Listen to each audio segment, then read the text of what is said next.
I 30 got engaged to my fiancé a month ago. My in-laws, especially Mill, are the type of people that ask a lot of questions, personal questions at that. Their questions tend to be hurtful sometimes, but I tried not to get easily offended and mistake it personal, but those questions are getting out of control. Instead of lashing out and being rude, I've decided to answer these questions by turning it back on my in-laws and asking them the same questions they asked me. For example, whenever my fiancé and I are visiting, my Sil would ask, "Hey, when are you going to lose those pounds?" I go, "When are you going to lose those pounds?" while pointing at her eyes wide open. She'd get then, easily offended. Phil would ask, "When are you going to get your own house?" I go, "When are you going to get your own house? Aren't you 73 and still paying rent for your house? They live in a rental house." He gets highly offended. Bill would ask, "When are you going to get married?" I go, "When are you going to get married? You don't even have a girlfriend yet." They've obviously picked up on my vibe, but the blow-up occurred last night when my fiancé and I were at their house for dinner. Mill looked at me whole I was eating and went on about kids and grandchildren. She then asked, "When are you going to start giving us babies?" My fiancé looked at me with an "oh boy" type of way. I felt no hesitation. I looked at her and said, "When are you going to start giving us babies? That's what I want to know." The table went quiet though some family members laughed. Mill and her daughter and husband made all types of angry faces. Then dinner was over. I got scolded by my fiancé on the way home, telling me I was being rude with the way I talk back and respond to his family's innocent questions, yet questions they've already asked a million times before. Hard I roll, but whatever. We got into an argument and he then looked at me and said, "Why are you being hostile?" I said, "Why are you being hostile?" getting in my face and yelling. He yelled at me again, saying I'm driving him crazy and called me childish and immature, then stormed off to the bathroom. Am I the idiot really? Not the idiot. Are you sure you're excited to become a part of this family? They kinda treat you like crap. And your fiancé doesn't have your back. Is this really how you want to live the rest of your life? Can you imagine how awful they will be if you decide to have children? I can hear Sil now, "When are you gonna lose the baby weight?" Not the idiot. There's a lot of adages for this nosiness that you could use here. Don't dish what you can't take. Ask stupid questions, get stupid answers. What goes around comes around. You reap what you sow, but I think I'm just gonna go with an old quote from an unknown source. When karma comes back to punch you in the face, I want to be there. Just in case it needs help. Not the idiot. Really, you're hilarious. This is such an ingenious way of showing people that what they say was out of bounds. They're all angry because you were effective. You so knew it was coming, that's why he had that look on his face. While it might be a bit silly to ask people in their 70s when they'll give babies, I think the spirit in which you asked it was downright hilarious. It also goes along with a belief of mine. Don't dish it out if you can't take it. I live in the US, so unfortunately service workers rely on tips to survive. I worked in food service for years and used to be someone that relied on tips, so unless I'm treated like literal crap I tip regardless of how good the service is. Today I was flying home from a trip with my husband and 2-year-old. After getting through security we stopped to get a bite to eat at a restaurant by our terminal. I ordered a Bloody Mary, hubby doesn't drink, as well as a turkey wrap for us to share and a kid's veggie plate for our kid. We finish eating and I've only had a couple sips of my Bloody Mary when our kid gets fussy, so my husband takes her for a walk out of the cafe while I pay and finish my drink. We still have a good hour before boarding, so I'm slowly sipping my drink and starting to go through work emails I'll need to catch up on come Monday. A waitress comes up and grabs my half-full drink, and when I tell her I'm not done, she tells me that she can't serve pregnant women. For context, I'm not pregnant nor am I trying to get pregnant. I'm not skinny, but I'm also not overweight. I'm 5 feet 6 inches and about 140 pounds and have been struggling to lose the last 10 or 15 pounds of baby weight. I definitely don't look pregnant. I just have a bit of a baby pouch that many pregnant people have even years after giving birth. I told the waiter that I wasn't pregnant and that if she insisted on taking my drink I wouldn't pay for it. She said, very condescendingly, "Sweetie, that's not how restaurants work. Apparently I care more about your baby than you do." This pissed me off because not only did I feel body shamed, but she implied I was a bad parent. I asked to speak to the manager and she gave me a smirk and said, "Whatever you say." She grabbed the manager and I told him what went down and he was super embarrassed. He apologized for his employee and offered me a new drink for free and to comp our entire meal. Ordinarily I'd say no to the comped meal, but it was over $50 cause airport food is stupid expensive. So, The manager brings my drink and then drags his employee to a corner of the bar area and starts going off on her. I will say I think the manager's behavior was inappropriate and he should have talked to his employee off the restaurant floor, but that's beside the point. After I finish my drink and go up to the manager and ask if tips are pooled or if they go to the individual server. He said the tips were pooled, so I chose not to tip because I didn't want a cent of my money going to someone that body shamed and infantilized me. The rest of the trip home went fine, and when we got home I met up with some friends for welcome home drinks, and when I told them what happened, one of them got so pissed she started yelling at me, then shut down and left. My other friends and my husband said I did nothing wrong, but in retrospect I think I may have overreacted and possibly projected my own body image issues on that server. Not the idiot. The waitress was incredibly rude and insensitive. When you said you weren't pregnant, she should have given you back your drink and profusely apologized, rather than being condescending towards you. I wouldn't have tipped either. If other waiters want to get their tips, then they need to make sure they're all kind to patrons. Not the idiot. Who did that waitress think she is, to make such a bold assumption and to intervene by taking away something you paid for? The waitress was way out of line. I would have accepted a comped meal and not left a tip in this case, either. I usually tip at least 20%, even if the service wasn't good, but this was a whole other level of disrespect. Your friend who made you feel like the idiot clearly has no sense of how offensive the waitress treated you. I'm sure they would have felt the same way you did, and very likely would not have tipped either, had they been in the same situation. Not the idiot. She probably would have done the same to the next slightly chubby woman. She probably gets a kick out of having a little power and being an idiot. I remember when a pregnant-looking lady asked me for a cigarette. I gave it to her just like I'd give it to anyone else. 1. I couldn't confirm if she was, and 2, she would have bought a pack of smokes anyway if she wanted. A store clerk wouldn't deny her. Can't prove it's for her. Definitely not my business. Plus those don't do drugs pamphlets they handed out in school deterred no one. I've been with my GF for 2 years and we are talking about getting engaged soon. I love her wholeheartedly and would choose her over my mom in a heartbeat.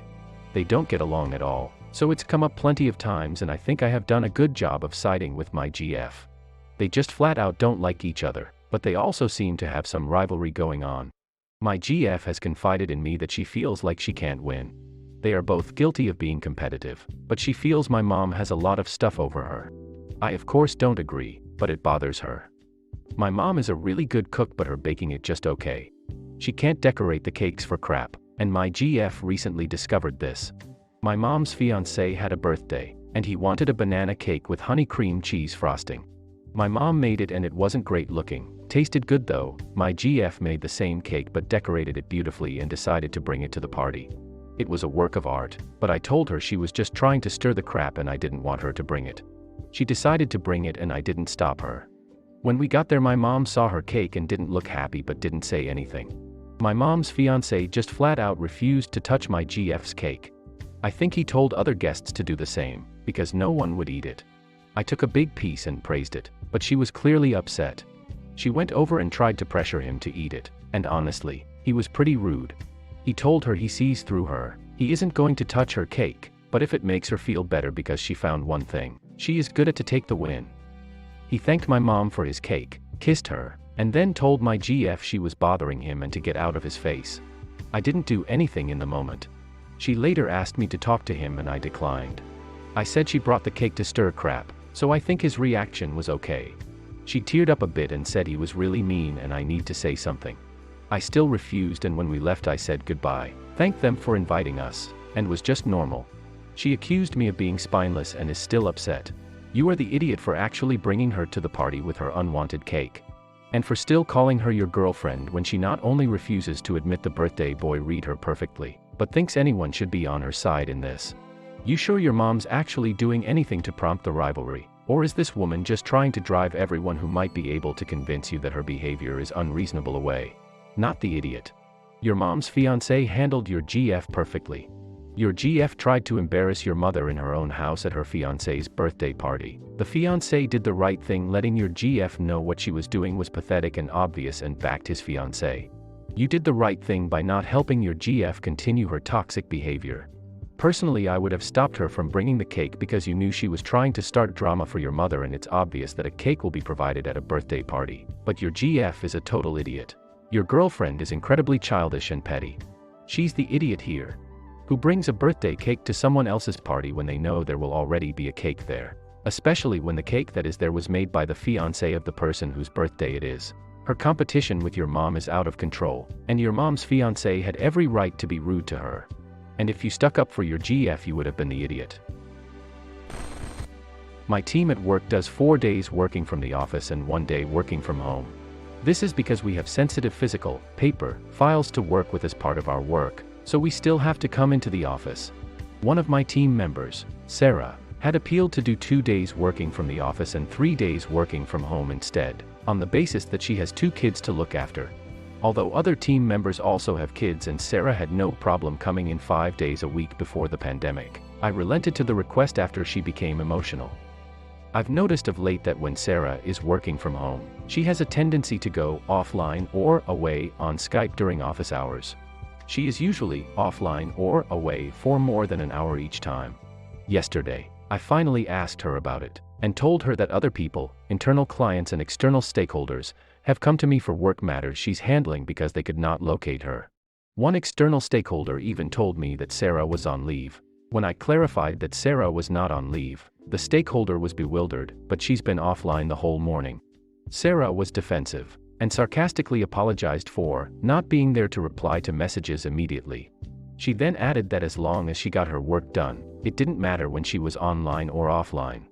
I told her she didn't have to be online for the entire 9 a.m. to 6 p.m. duration, but minimally from 10 a.m. to 5 p.m., with a break for lunch, so that A, people can reach her if they need to, and B, other team members don't notice and start following her example, particularly since Sarah is senior to the others. Sarah was unhappy, and since then I've come to be aware that she has been saying things about me to the rest of the team, including how I am a dinosaur still working according to former working norms. So, am I the idiot? Edit. The entire division, including Sarah, reports to me. Sarah is salaried, not hourly. Sarah's work is affected by her behavior because part of her job is being available to internal clients and, where applicable, external stakeholders. External stakeholders can see whether Sarah is online or offline because we are all linked in a single public Skype network comprising related agencies, organizations, companies and ministries. Separately, Sarah's conduct affects me and other team members, since we have to respond to queries meant for Sarah, particularly where they are urgent.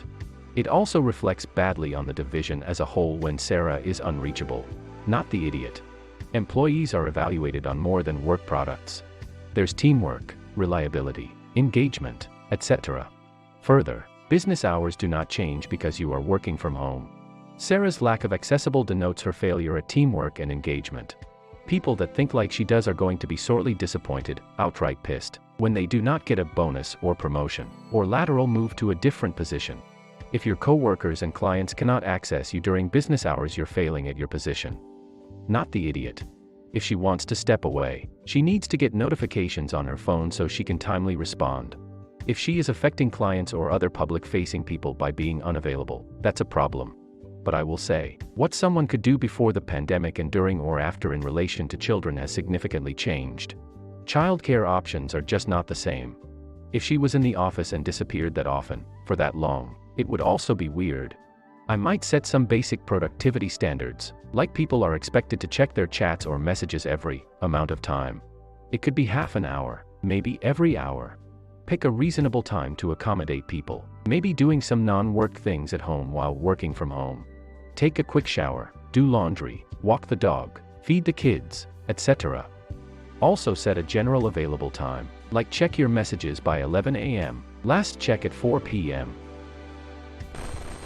I, 16, live mostly with my mom and see my dad every other weekend, per my choice. My dad is married to Shauna and she has 3 kids under the age of 8. Shauna was recently diagnosed with cancer and they started calling on me to babysit so she could rest, or babysit so she could go get treatment and stuff. I said no. I don't want to be stuck babysitting her kids all the time and I don't really want to be part of their family. I was never super close to my dad and I'm not close to Shauna or her kids either and I don't really want to be. My dad's family don't accept his stepkids so they won't help out and Shauna has no family in the US anymore. So they've been pretty pissed at me for not wanting to help them out. When I am with them for my dad's weekends, which I do need to go to, The judge said in court mom needs to make sure I keep some relationship with my dad while I am a minor, and even threatened to fine her because I asked if she'd be in trouble if I stopped seeing my dad. They will often get me to watch the kids, or it will be a big deal that I don't help them more. They also complain that I make it so obvious that I don't want to be with them. Shauna had a bad reaction to her treatment during the week, and I was asked to babysit Saturday so she could rest and maybe go to the ER if she got worse. When I didn't go, my dad blew up my phone saying I was being an idiot and how dare I treat one of my parents the way I'm treating Shauna. I told him he was hardly a parent to me, so he could back right off with saying Shauna is one of my parents. He said babysitting would be no big deal and would be a great chance for me and the kids to bond. That refusing to is abandoning them when they could use an older brother. Am I the idiot? Not the idiot.